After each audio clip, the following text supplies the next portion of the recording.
About a year and a half ago, I made a video all about PlayStation VR games worth buying, and that video did really well. It got over 1 million views, and a lot of people told me to make another one. So I figured, what better time to do it than over a year later when no one really even cares about PlayStation VR anymore. Also, this clearly isn't plugged in or turned on, so I'm just gonna go ahead and put it down there. Alright, let's freaking go! Disclaimer going into this video. I really do enjoy VR games, but I get VR motion sick pretty easily. But there has honestly been so many cool games released on the VR over the last year, I decided to dive back in once more and see what this clunky headset has to offer. And I found some legit brilliant games for this video, and none of them made me feel sick. So I am very excited to talk about something non-Nintendo for once. And whether you enjoy VR or not, I hope you still have a good time in this video. Smash like and headset hair flip all over that subscribe button. I almost lost it. So here are just some of the games I tried for this video, and one that definitely made the cut: Tetris Effect. Tetris Effect is both a game and an experience. It's truly one of the hardest VR games to explain or review, because it's really hard to bring someone into a VR world with you with just words. It's something you just need to experience for yourself to fully understand what it's like. And that goes for every game on this list, but honestly, it's the most true with Tetris VR. Because watching someone play this game is borderline boring. Even showing gameplay here as I talk, it's just going to look like basic Tetris. I mean, you can't even hear the sounds that accompany the game, and that's a huge part of the experience in Tetris Effect.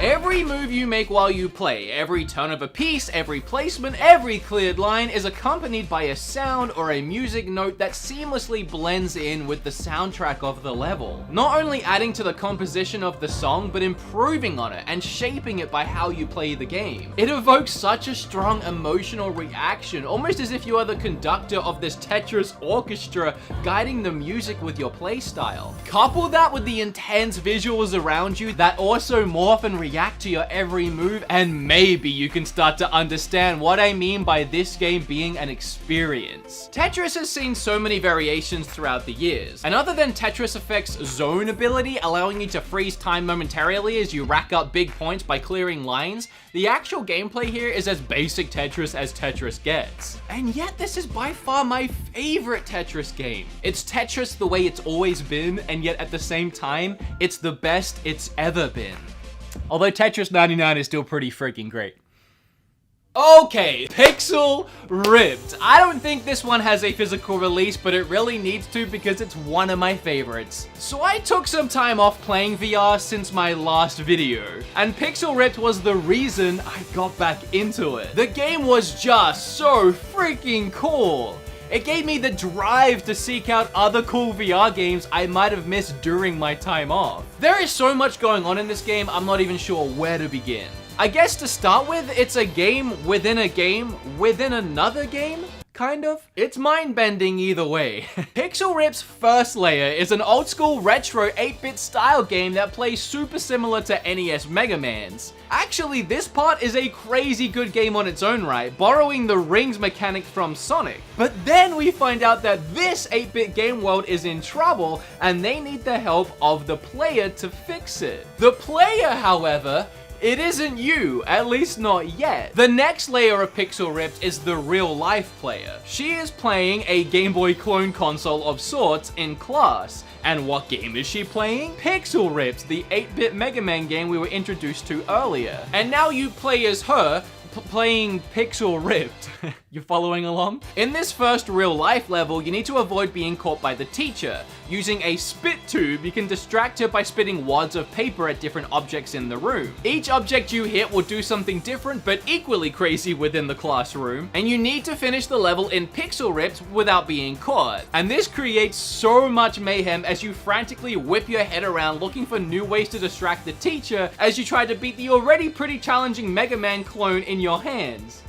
I realize it's a GameCube controller. I left my PlayStation controller downstairs and I'm lazy. So I don't need your attitude right now. It is so good and I love it. This part of the game had me hooked, but it honestly only gets cooler from here. The next level of gameplay is when these worlds merge. The world of Pixel Ripped explodes out of the Game Boy and suddenly you need to guide the hero around the real world. At times even having to protect your fellow students from 8-bit attacks. There are more cool things that happen throughout this adventure and I don't want to ruin all of the secrets, but the game is a pretty hard challenge overall and just a ton of fun. And it is just pumped with so much 90s nostalgia that even as a retro gamer, it's hard not to love this futuristic thrill ride. Blood and Truth is a technological standout game on the list. And I practiced saying technological like 3 times before I said that line, and I still almost screwed it up. It aimed to be the first full single-player story-driven action-adventure game for VR, which is a pretty ambitious undertaking when you're breaking new ground. But it's a risk I'm glad they took, because they ended up making a really cool game. In this game, you take up the role of a former Special Forces soldier who must save his family. Think like the story of an action movie like Taken, but spliced in with a game kind of like Uncharted, I guess. Ultimately, I would say they succeeded in what they set out to do. I love the game. It was an action-packed roller coaster ride from start to finish, with some crazy cool blockbuster magic moments like running through a collapsing building and jumping out of the window last second, or intense car chase scenes that have you blowing away anyone trying to keep up with you. The action is done so well. You have an ammo patch right on your chest, you have 2 spots for sidearms on your side, and then you have spots for 2 big guns behind you. And I have to say, nothing feels as cool as pulling that shotgun from behind your back and just blasting away at enemies. Or you could be like the Reaper in Overwatch and dual wield shotguns, or have any combination of any weapons you find throughout the match and just be all mixing and matching them like crazy. It is really good. The only real downside is the hardware limitations of the PlayStation VR, because these Move controllers don't have analog sticks. So moving around the game, you have to look where you want to go and then select it with a button, which then moves you towards that spot. And it ends up feeling a little more like an on-rail shooter rather than an action game that it's trying to replicate, but you do have the freedom of moving around the levels in any direction you want, so that does help. Even during the more Uncharted climbing over everything parts of the game, I held my lunch just fine. And it was pretty cool actually, having to climb up the side of a building, as stupid as I probably looked in real life. And even cooler still in the moments where I had to stop mid-climb, reach down to my hip, grab out a silenced pistol, and take out an enemy before putting it away and continuing. The game also added in a ton of fun VR gameplay elements throughout the adventure to really keep it fresh. It's more than just a shooty bang bang game. The attention to details in some areas really surprised me. Customizing my own weapons, even giving them a fresh coat of paint, and then getting to test them out before the next mission was a pretty clever idea. The only real negative is that at times it's probably a little too story driven, with the action feeling few and far between heavy dialogue scenes. And since all you can really do is just stand there and listen to characters talk while waving your arms around like crazy, those moments do drag on. Even with the pretty fantastic voice acting and character animations and well-written story, they did a good job with all of that, honestly. I would say that Blood and Truth is a reason to get a PlayStation VR, so if you already have one, get Blood and Truth. Okay, Trover Saves the Universe is one of my favorites, and it can be played in VR or without VR, so if you like the look of the game and you don't have VR, still consider it. From the creator of Rick and Morty. You know, I used to call myself a Rick and Morty fan, but I guess at this point I should just start calling myself a Justin Roiland fan. The creator of Rick and Morty has made a couple of VR games now, Accounting Plus, which is still one of my favorites, and the Rick and Morty VR game, of course. And now we have Trover Saves the Universe, not Trevor. It had to be Trover. So with Justin, I feel like his work always starts in the voiceover booth. Sometimes the dialogue can get real rambly, but it's worth it for those moments when the voice actor stumbles on something truly hilarious. Feel a little bit out of the loop on this whole jingles dancing thing. As you should, Trover. When our jingles dance, that means that we're very happy. Hold on. That. You play as the nameless Cheropian. You're tasked with guiding Trover to save the universe. Both you and Trover are separate characters in this adventure, thrown together like a buddy cop movie. You're even able to respond to other characters on your own by nodding or shaking your head to answer the weirdest of questions thrown at you. And it's always funniest to do the opposite of what you're probably expected in the situation, so I recommend that. The game plays as a hack and slash puzzle platformer. You float around the world and control the action from above. The gameplay is pretty solid. I mean, it's basic, but most of the fun comes from the stupid tasks and goals you are given to complete. And a lot of the puzzles are pretty well thought out. Throughout the adventure, the characters will give you constant upgrades by spitting on you and then making fun of you. The enemies you face will have a few choice things to say about you and Trover as you wail on them. Actually, speaking of that, I did appreciate the option between vulgar and family-friendly dialogue at the start of the game. That way, kids can enjoy the title too, and trust me, you would not want a child to play the non-censored version, holy moly. But the core gameplay is fun for all ages, so it's a really nice addition. Anyway, this was a really cool adventure from start to finish. I really enjoyed the story it told, and even though it was handled intentionally stupid, I liked the character development of Trover. The worlds are great to explore, bright, cartoonish, beautiful environments, loads of stupid characters to meet, collectibles to find, fun gameplay mechanics, really great music. It's just a really solid adventure, and I appreciated this VR experience so much. If you decide to skip this game because you think you don't like Rick and Morty and that whole sense of humor, then I would say that you truly are missing out on one of the best VR games so far. Okay, I have mixed emotions about Firewall Zero Hour. You know, on one hand, it's by far the best shooter game I've played in VR, hands down. And on the other hand, it's all online, and literally shotgun blasting another real-life human in the face is both awesome and strange feeling. The game reminds me of Counter-Strike, the mode I played anyway. It was 4v4 player versus player matches where one team defends a laptop and the other team tries to hack it, killing each other in the process, of course. It's just so strange. It feels like military training. I have played so many gun games in VR at this point, killing countless faceless enemies in Superhot, blasting away British spies in Blood and Truth. It's just so different working with a team of real people, covering each other, watching them go down to the hands of the enemy, and then trying to fire that winning bullet. I wasn't made for the army, so my own weirdness aside, it is a really fantastic game. It plays brilliantly. It feels weird to say the controls are super tight because you are the controls, but I've never felt like I've had so much control over what I was doing. The aiming felt like spot on. And it's the first VR game I've played that has you freely moving around, walking around the maps, and it didn't make me want to vomit, so that was impressive. I'm honestly not sure why, but I can play this game for hours without feeling motion sick at all. This game was supposed to be $20, but the GameStop I went to didn't have it loose. They only had it with this monstrosity that came with the gun.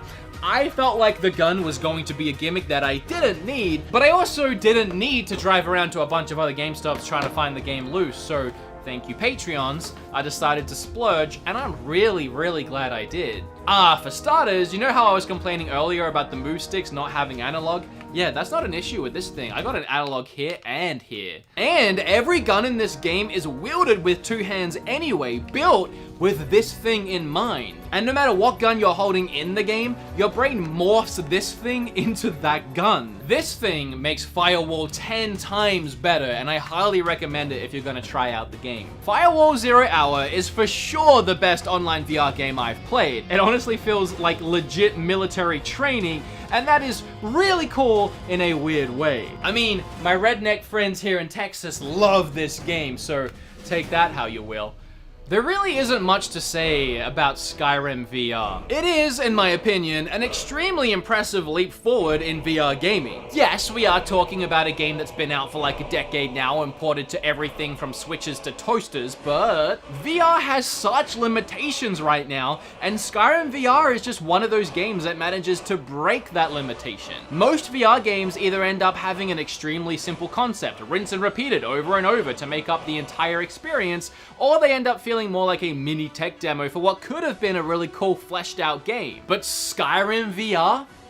It's just that. The entire Skyrim experience, the 100-hour adventure, every cave, every enemy, every weapon, every spell, you can do it all. Literally the only reason I picked up this game, having played Skyrim before, was so that I could wield a spell with one hand and feel like a magician, and have a sword in the other hand, and to wield a bow and arrow, because I thought that would be really cool, and it was. So if you can stomach a full playthrough of Skyrim with this monster weighing down your neck and keeping your face nice and toasty, then Skyrim VR is a no-brainer. For me though, I'm actually holding out playing this entire game through until PlayStation 5 and hopefully PSVR 2, which supposedly doesn't have any wires and is more lightweight. I just can't sit there with this thing on my face for 100 hours. Beat Saber is the kind of game that VR was made for. It is unrelenting, unforgiving, unapologetic fun, and I refuse to believe there is a soul on Earth that would not enjoy playing this game, assuming they enjoy VR in general. It's such a simple premise, but it's exhilarating to slash away at these blocks as fast-paced beats pound in your ears. Imagine like Guitar Hero, but instead of a guitar, you have 2 freaking Star Wars lightsabers. I've played the game and that excites me. You use your sabers to cut up these blocks as they rush towards you. The white arrows on the blocks depict what direction you need to cut them in. And throughout the tracks, you'll have to dodge and duck under walls too, not only adding to the challenge, but also the workout that is playing this game. Never have I gotten so freaking sweaty playing a video game. The PlayStation VR version of this game introduced an exclusive campaign mode, which was almost an apology for the fact they are very limited in the song options. See, on the PC versions of this game, you can download and import anything you want to play, not just music, but the entire freaking Shrek movie if you wanted to. But that's not really possible on PlayStation, whether it's due to the lack of ability to just do it or a copyright issue, I'm not sure. So you're stuck with the default tracks made for the game. They are pretty good, however, after a few hours cycling through these tracks, you'll start to wish there was just one more to choose from. And while the campaign missions add a good challenge to the existing tracks, nothing would beat being able to download your favorite Papa Roach song and just Luke Skywalker all over it. But having said that, I still recommend getting Beat Saber any way you can, even if getting it on PlayStation VR is your last resort. The Persistence is a first-person roguelike horror game that I didn't play really much at all. And not because it's bad, actually it's really, really good, but because I'm a big old baby. Fans of my channel might know that I don't play horror games, they just ain't for me. I took all of about 10 steps inside that shack in Resident Evil 7 VR and noped the heck out. And I did a similar thing here with Persistence, which really is my loss because it is one of the best games on PlayStation VR, so I've been told, so I've seen, and so I played for like a minute. So if you want a better, more inclusive review of this game, I'm gonna leave links down below for you to check out a couple other channels that clearly have bigger stones than I do. I will say that this game is really fun to play, and if you like being scared crapless, then it's even funner still. Due to it being roguelike, you can't even get used to the scary as it changes every time you die. It has some really unique ideas too, like a second player being able to join the game via their phone and make the game even more scary for you by placing creatures on the map. But that's all I got for this one. It's really great and check it out if it looks like something you might enjoy. I'm sorry. Ghost Giant is an absolutely beautiful game with extremely likable characters. I adore the way this game is presented in every single way. Each level is a brand new, gorgeous diorama for you to explore. However, I'll admit at first, I felt really limited in what I could do and what I could interact with. You truly are a ghost. You stand, sit, and watch the story unfold around you. And while you can't control or even pick up the main character that is a human boy cat thing named Louis, who I actually really like, you can help him out from time to time by moving heavy objects or finding items around the world for him. The voice acting is done so well, and the story begins so adorably that I was immediately engrossed in everything that was happening around me, but again, it's just that. It was happening around me. I felt limited in what I could do beyond that. But then, as I progressed through the game, I began to understand why it was designed that way. And honestly, It hit me pretty hard. Louis' inner struggles start to unfold as you begin to realize what he's been dealing with. Darker themes start to settle in, such as loneliness, friendship, and even depression. Not realizing what story was going to be told going into this game, yeah, it caught me off guard. I had grown to like Louis. I felt like we had formed a bond watching over him as we played the game together. It was a cutesy little adventure, and then suddenly I just felt terrible for him, and I just wanted to help.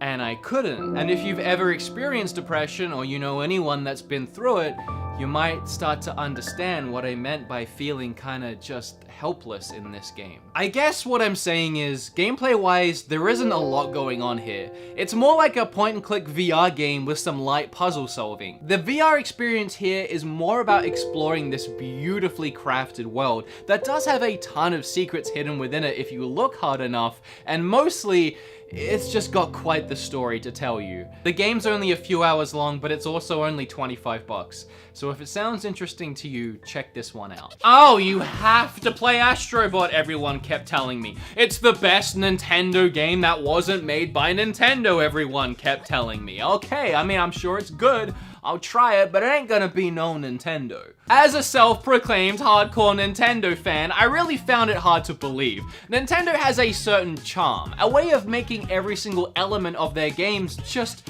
fun. They've had years of practice managing to cram fun in every aspect of a video game seamlessly and in a way that no other developer would even consider. So while I believe that, yeah, fine, Astro Boy was probably going to be a lot of fun, Nintendo levels of quality? Psh, I don't think so, buddy. Yeah, I was wrong. Astro Boy is undoubtedly the best Nintendo game that Nintendo never made. The fun is indeed crammed into every aspect of this game. The creativity and ingenuity behind every level, every moment, every second throughout this adventure is inspiring, exciting, and just, say it with me, people, fun. The attention to detail is outstanding. The worlds that Astro Bot have built are vibrant, varied, creative, and adorable. I could gush about this freaking game for days, so let me just break down what it's all about. The game begins with a fantastic opening animation that truly sets up the quality of the rest of the game. This space station gets torn apart with all the Astro Bots being scattered across the universe. It's your job to find the pieces of the ship and collect as many Astro Bots as possible, and these little guys are freaking adorable. That really does play a big part into the Nintendo-like charm. They're just so freaking likable! You find them throughout each level, and depending on the level's theme, they will be dressed differently and doing different things, but it's always adorable. They are really fun to find too, always hidden in unique ways. You really have to explore this level not only as the little bot you control, but looking and peeking around every corner. Also, you get to control your own little Astro Bot that you deploy from your controller each level. And I love the way they implemented the controller into the game as a device that you use. You store the bots in it, you use it to open crates to get upgrades like a grappling hook or a water gun. It's just so good, man. Anyway, I was off script then, by the way. I'm gushing. I wrote more about this game than any of the other games, so I'm trying to keep it short. You have complete control over this little guy as he platforms across the worlds. He'll even wave at you as he passes your headset and give you a big hug if you run him straight towards your face. He feels like your little pet that loves you unconditionally just for taking care of him. He's a good boy, and I love him. Don't say anything bad about him. Each of the 5 worlds have 5 different levels, and each of those levels always have completely unique environments, which blew my mind. They could easily have just made each world a theme, and it would have been perfectly fine. With the fantastic level design throughout this game, I would not have complained if we had, let's say, like a beach world consisting of 5 levels and so on, but rather, again, each level on every world is a completely new kind of amazing. Each one more gorgeous than the last. It's like every time you finish a level, you want to start the next one to see what it looks like visually and like what's gonna happen. Not only are you controlling this little guy, interacting with the world that way, but the game also brings you, the player, into the world and gives you things to do, like head smashing walls or dodging enemies that are aware of your presence. Oh, and the whole cramming fun into every aspect thing, that comes into play so often. Like at the end of levels, the level doesn't just end. There's always time for more fun. Depending on how many Astro babies you found throughout the level, you get a ring for each one. Those rings start moving up in the sky, and you pull back on your PS4 touchpad like a slingshot, aim, and shoot your bot through as many of those rings as possible. You get coins for each one you hit, and then all the bots have a little dance party, which never gets old. The moment I was truly hooked was at the end of the first world during the boss fight. This huge ape truly felt huge. It was honestly daunting looking up at him with his giant monkey arms. Dodging his bites and aftershocks, chipping away at his teeth, and then using my controller grappling hook to yank his face towards the building. Such clever game design, and I loved every second of it. There is a load of replayability, and it's for sure the best game on PlayStation VR in my opinion. I was so impressed, I had to look up the developer of the game because I needed answers, and honestly, when I found out who it was, it actually made a lot of sense. As you can probably tell, there is so much more I could say about this game if I had time here, so just go and play it. And in the meantime, I'll be up in the space station playing with these little guys and trying my luck at the claw machine. Oh, it's a good one. Okay guys, I had a lot of fun making this video. I'll put this bad boy back on to end it. Of course, you know me, I'll be back on Switch next video, I'm sure. But if you liked this video, please smash that like button, hair flip all over that subscribe button. I don't expect this video will do as well as my last one, just because no one really cares about PlayStation VR anymore. So I would really appreciate it if you shared this video out with friends, family, anyone you think would care about it, or even someone you don't think would care about it. Just get it out there. I had fun making it, that's all that matters, and you had fun watching it, right? Alright, this took me like an hour to record. I have nothing left to say of interest, so just like bye, get out of here. See ya.